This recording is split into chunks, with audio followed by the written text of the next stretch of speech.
Okay, so this is part B to my 1-year anniversary video. If you missed part A, I was talking about the things that I was really pleased with in the past year. But there are struggles, and for those of you who are contemplating weight loss surgery, in particular lap band, I feel like I owe it to you to paint a completer picture, a more complete picture. And so I'm going to tell you some of my struggles. The first one has been insufficient nutrition and throwing up.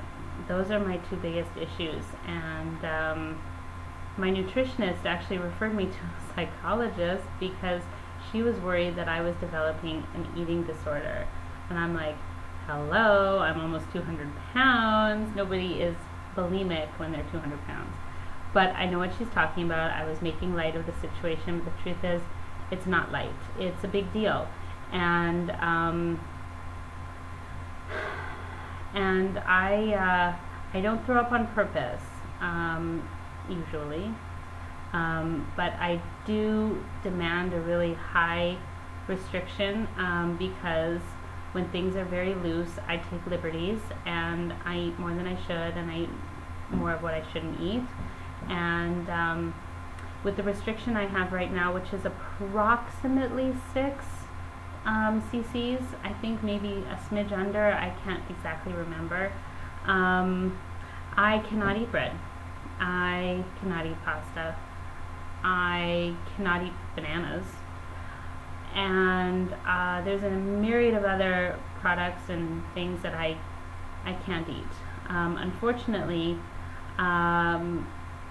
for months and months, I really believed, and I still do to some degree, that most of my problems were behavioral, in that I am an inattentive eater, and I tend to eat too fast, and I tend to not chew well enough, and then it goes down and it's painful right around here, and I get this pressure and I make this gurgly noise, and I have to get that pressure out. And so I, for the first couple of months, I did this coughing thing where I would cough really violently and try and expel what was hurting.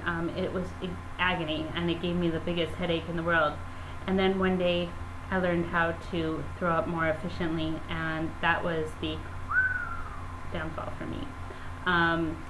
So that was tough, and it continues to be a struggle, and I make my way through my days eating protein bars and rice cakes with peanut butter and pudding cups in yogurts and slim fast sometimes, and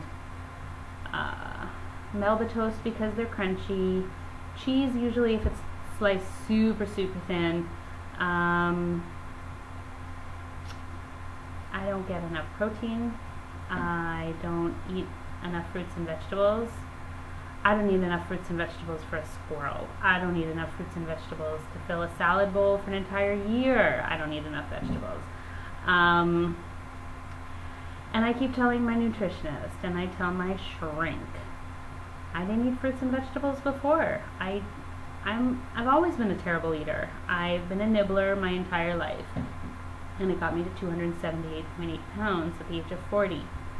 I'm still a nibbler. I just nibble like a tiny bit because that's all I need, and because I'm so active, I burn a crap load of calories. And so my shrink, she told me last week, she said, you know, when your body doesn't have the proper fuel to burn when you're active, it takes from your muscles. So I'm like, well, you know, I don't need to be a bodybuilder, and I wasn't planning on bulking up anyway, and this and that. And she goes, you do realize that your heart is a muscle, right? I'm like, oh, I didn't really think of it like that. And then she went into this Karen Carpenter story, and I'm like, yeah, well, Karen Carpenter was like 82 pounds soaking wet and anorexic, and she died. And so she proceeded to tell me that Karen Carpenter was on the road of recovery when she died, and that she had damaged her body to such an extent when she was sick that she didn't live. So that gave me great pause. And I'm trying to eat chicken, and I'm trying to eat tuna, and I'm trying to eat more slowly. And you know, people suggest that I get a defill, and I resist because I don't want to go there. And so for me, those are my greatest struggles. Those are my greatest struggles, and they continue. And not only just restriction and throwing up. You should know, pre-uppers, that throwing up too much can cause erosion, and it can cause band slippage, and it can cause all this number of things that are problematic for long-term lap band success. So I'm really doing myself a disservice, and I know this, which is the worst part about it, because logically in my head I know that the things that I'm doing that are wrong are detrimental to my health and my band and my future, and there's something in me that just makes me resist change. I don't know what it is, and I don't know how to fix it, but it is an issue. And you know, as much as I want to change my outward appearance and be a different size, and you know, and change my inward stuff like confidence and self-esteem and joyfulness and living in my own life and being there for my kids and all that stuff, I get stuck on the numbers of the scale. I get obsessive about the number of steps I take in the day. I get obsessive about the number of minutes I work out at the gym. And I guess I just have that kind of a personality, and it's a little bit troubling. My husband is worried about me. My shrink is worried about me. I don't even see my surgeon anymore, because then he tells me things like he's worried about me. I don't know. I mean, these are issues. These are issues that should have been addressed earlier. And I'm not saying that the professionals didn't try. They did. But my reluctant, resistant head does not permit me to accept the change for the better. So I wanted you guys to know there is a rough side to a successful year. There are struggles. Sorry, hold on. And I will work on it, because in year 2, at 188 pounds, I wanted to get to 155 as my final goal. I don't know if that'll change, but I have 33 pounds to go. So will I make it in year 2?